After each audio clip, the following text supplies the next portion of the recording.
What is the new Tamil Nadu model of development?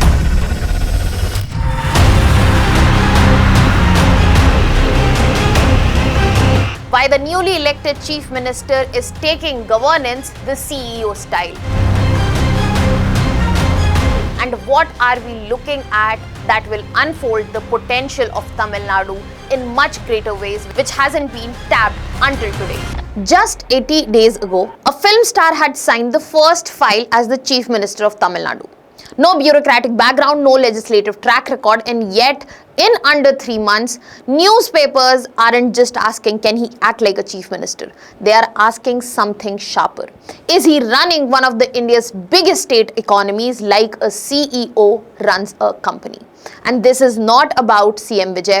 This is the story of a new Tamil Nadu model that is emerging, a new model of growth and development where the CM has taken a CEO approach, which changes that how the state will be unfolding its potential in the coming times, because it still remains unrealized till this very day. Now, when we are looking at this particular situation, the first thing that we have to understand that for previously last 6 decades in front of us, Tamil Nadu ran on one very simple template, the Dravidian model. Welfare heavy, subsidy driven and politically confrontational with the central government. But what we are seeing as of now is change not just in politics, but rather a great change in the form of governance, and that is where we are seeing the CEO style governance, and this is where probably the new Tamil Nadu model is headed. Now, when we are looking at this, we will be trying to understand the CEO style governance across 3 detailed steps. Now, when we are looking at these 3 detailed steps, let us look at them with proofs as well. So, when we are talking about the speed, the delegation, welfare redesign, and also how investment is changing, we have to see that what has been done about it and how it is different than the usual routines. So, when we are looking at the first thing, that when we are talking about speed and anti-corruption, here's the thing about most Indian politicians talk about, that is corruption all the time. But for CM Vijay in July, he gave a direct threat to his ministers, to his own cabinet, that if any minister was involved in any sort of corruption, there will be immediate dismissal. Now, when you're looking at this, this is not a political language. This is something blunt, boardroom language, and it has no political hedging at all. So, when we are looking at this, this is more like CEO telling a business unit that what the performance and what parameters for the performance will be looking like, and this is what Chief Minister of Tamil Nadu is going to accept in terms of performance. And it was not just this talk, this has been delivered in terms of actions as well. So, when we are looking at the DVAC, the state's anti-corruption directorate, we have seen that in the very first month there was launch of 41 raid locations, which told us that the corruption of any form will not be accepted, and cleared out this governance model that we are not going to work on corruption. It also gave a very simple, straight message in that very week, the first week. Zero tolerance was stated publicly, and enforcement was also shown immediately. So, when we are talking about this, we have to understand that it is not just about what it looks like. We also have to see that when we are talking about the old Dravidian playbook, corruption cases against own party, they were just slow walked. Some commissions set up, some inquiries being done, but settled quietly. But this is where we are seeing that this governance model is skipping the slow walk. And this is where we clearly see a CEO approach. Not just this, when we are looking at enforcement and reviewing of the matters, the best of the best have been called in to ensure that the governance delivery is not something left in the hand of people who might not have the best knowledge. So, what we are seeing that the delegation has been given to technocrats. When we are looking at the Chief Minister here, he is letting the IAS officers present and study recommendation before signing off. That means the immense focus is on expertise. So when we are looking at big MNCs, we are looking at corporates, they do not focus on emotional hedging. They focus on KPIs, they focus on data. And this is what is happening right here.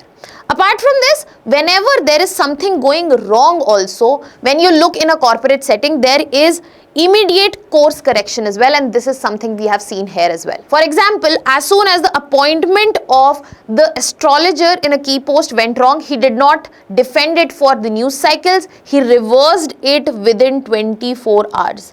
So correction is something that is important. We have to look at it that it was not an unforced error, corrected before it could compound, and this ego protection was not focused on, which is limited in Indian politics and also governance. It is something very normally done in a business, in a company, which needs to ensure that the best production, the best output needs to go out. We don't need to fudge over the fact that what has gone wrong, only that it needs to be corrected in the well time. Now, when we are looking at this first part, we have just addressed how speedily and how anti-corruption has been focused on. But we also have to see, when we are talking about the CEO argument, that what kind of vision is being carried. So what we are seeing here, that vision is long term and the discipline is institutional. Again, when we are looking at this, you have to understand, you can understand anyone can make a viral government order. Setting out government orders, executive orders is something not difficult at all. But what has to be separated as a showman and a strategist in terms of governance is if there is a plan beneath that government order. And plan for Tamil Nadu has been laid out within weeks of taking office. The government published Vetri Tamasgam vision document where we looked at 436 specific action points which were present across 35 government departments.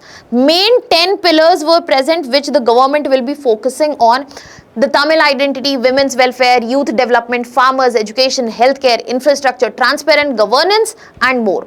So think about it, that what exactly it is. It is not about the manifesto.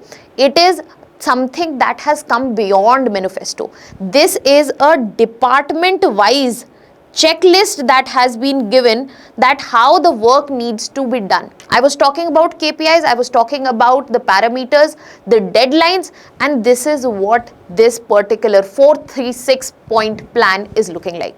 And this is where we have to also understand this is not about over promising, because this very government also clearly told through a white paper declaration that what kind of debt they already have. 10 lakh crore debt has been inherited. So this is a CEO governance opening their book, telling the board that yes, this is what we are planning to do, but this is something that might hinder us back, because the expectation setting needs to be done exactly right. Now, when we are looking at this particular feature, when we are talking about the institutional discipline and long-term vision, another big thing that we need to consider right here is the fact that how the fights are to be done. So when we are looking at Tamil Nadu having genuine grievances with center, previously we have seen it has been the fight mode that has been activated. But this time, be it Megadatu Dam, NLC India's disinvestment and 11% cotton import duty threatening the textile sector, we are seeing that the state government is not doing just a press conference at the steps of the secretariat. They are writing formal letters to the Prime Minister citing the Kaveri Tribunal Award. Supreme Court precedent is being cited. They are calling NLC as a national strategic asset. So when you clearly see this, that how the Chief Minister is showing up at Niti Aayog Governing Council, how he is taking things for the government. For example, he showed up at the Niti Aayog Council meeting. We will be discussing this in detail. This is where him asking for investment, he is setting a institutional stage. So how to work within the institutions is something very clear. Niti Aayog Governance Council that was used to ask for more than 3,000 crore which are pending in education funds, more than 2,000 crores which are pending for the Hoganakal water project, and This is where we understand that this is not about confrontation which helps politics, which gets headlines. This is about institutional pressure which gets the money released. Because when you are talking about CEO, a CEO does not sue every vendor in public. They escalate the matter through the right channel, the record, the paper trail is all put in right place. And this is exactly what is unfolding here. Now, when we are talking about playing by the book, the institution, let us also talk about the cabinet reshuffle that is being widely discussed. Now, when we are looking at cabinet reshuffles from the past, what we see that this is where emotions, where the party loyalists actually come into play. But this is exactly where this cabinet reshuffle is revolutionary. Why? When we are looking at this, we are seeing that there has been a confidential performance review of all the cabinet ministers which has been put in place. That means they are being marked, they are being actually checked if they are being up to the mark, where the party loyalists have also not been spared. The brief is very simple here, rate every minister on performance. And what we are seeing clearly here that the reshuffle will be based entirely on the findings. As of now, what we are seeing that the 4 ministers are looking at higher education, transport, social welfare, HR management, each for a specific documented reason. Repeated warnings have already been given. Scrutiny over conduct has been done.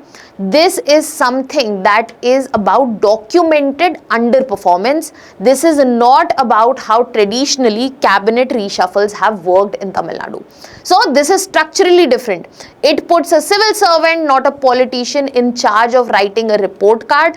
And this is where we have to see that actions are being taken based on that report card, because functionally this will be allowing 360-degree performance review, and if there is underperformance, the person will be out. Now let us move directly to look at how the governance is already changing through faster approvals. So when we are talking about this, let us also look into how long it used to take to get anything approved in this state and how that is changing.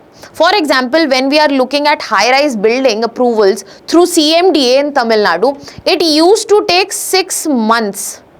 And sometimes there was no guarantee at all if this review is coming or not, because multi-layered committee review was present. Now a government order has come in and this whole process will be done within weeks. When we are looking at every safety norm, the height, limits, FSI, that remains the same. But the developers body publicly welcomed this change, because this is going to facilitate that how this development in this state changes. Apart from that, the hospital clearances, multi-department, multi-year ODC, now that has been changed into a single window system, one-stop shop. Now this is where we see that the timeline will be cut from years to few months, and this will finally bring Tamil Nadu in line with Maharashtra and Gujarat. Another great example coming in terms of governance, where we are seeing citizen certificates, the everyday paperwork millions of Tamil Nadu residents that they had to deal with, that has been cut short. A 20-day AI monitored commitment. This has been backed with a proper timeline, and it is being backed by Right to Service Act, where there are penalties as well for officials. So if you underperform, you are out. If you are not doing the given work in the timeline, you are going to be penalized as well. So as of now, what we are seeing, another CEO instinct coming up. That is something not just through announcement of new welfare schemes, but how that welfare is going to be implemented. It is not just about launching a flashy new product, but improving the workflow so that that work product actually functions. And when we are talking about what all has been done, let us also look into the day one government orders. On the very first working day of this state government, before even settlement into the assembly, the chair, 3 orders went out. 200 units electricity free, Women's Protection Force Singapore, and Anti-Narcotics Task Force, where we saw 65 units deployed statewide. Why to take lead on the day one? Because there is a lot that can be done for Tamil Nadu. Tamil Nadu, a magnanimous powerhouse as a state, but at the same time, it has not become a model for development. So what is needed is not to settle in, it is for immediate visible gestures, work, and that can be translated into governance. Another example when we are talking about how governance needs to be changed and how it is looking into change of approval and bringing of technocrats and bringing in data into the picture is the chicken biryani decision. Now, when we are looking at this, you have to understand that the school education minister in the state, he proposed something that was politically loaded. And when we are looking at this, we see that this is a lineage that runs for Kamraj's free meal, Karunanidhi's eggs, Jayalalitha's expanded nutrition program. It is popular, it is emotional. But at the same time, you have to understand that what happened after that. Minister has proposed it, yes, but it was not immediately finalized. There was a formal data-backed proposal that went to CM for consideration, the breakdown of the cost, the benefit, and a definitive vegetarian option. This is when the decision would be announced. As of now, the decision is pending. But you can understand that just a minister proposal is not enough. We really need to look into what can be done by this. What is the cost benefit analysis? What is the return on investment? And that is the tell that what the governance should be unfolding like. If this idea is approved, Tamil Nadu becomes the first South Indian state to put a non-vegetarian item into the midday meal scheme. And this is a genuinely significant nutritional and welfare shift that will benefit the state. Now we have talked about what has been done in terms of speed, the long-term vision, the institution. Now let us look into how the investments are being quoted up. So when we are seeing this, June 2026, when we are talking about CM Vijay's first appearance at Niti Aayog Governing Council, which was a very important move to set the expectation setting with the center. This is where the chief ministers in India were setting, and there were only 10 minutes. In this, what we have seen that target economy size has been set in. The youth would be trained, the number is gigantic, and we are looking at Kulakshetrapatnam becoming the manufacturing hub. So here, this was put as a growth thesis rather than a grievance list for the center, and you have to compare it with what traditional Tamil Nadu versus Delhi confrontational postures looked like, especially for last 6 decades. And this is what has changed the investment momentum in Tamil Nadu already.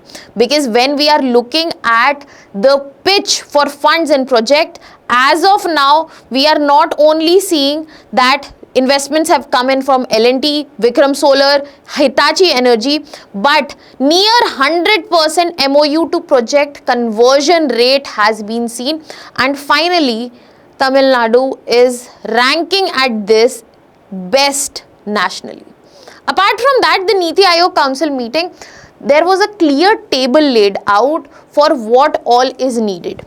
Be it NEET exemption, be it the national literature, Thirukkural, be it the release of pending funds, the Tamil Nadu development, fishermen issues, and this is where it was shown that we will be not confrontational, we will be cooperative in our means. Another big change coming for Tamil Nadu is the institutional first, where Tamil Nadu has become the second Indian state only after Kerala to have a dedicated AI ministry.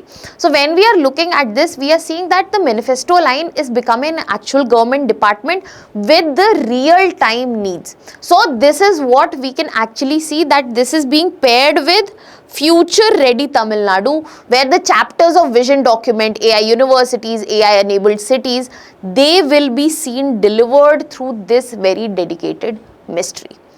Now, when we have established that what is the new CEO style governance in front of us, where we are seeing that the governance is becoming output oriented, where we are seeing that governance is running through KPIs, data, and the approval is not ridden by bureaucratic red tapeism, but the governance and approval is coming through technocrats, the best of the knowledge, best of the bureaucrats, and their input into it.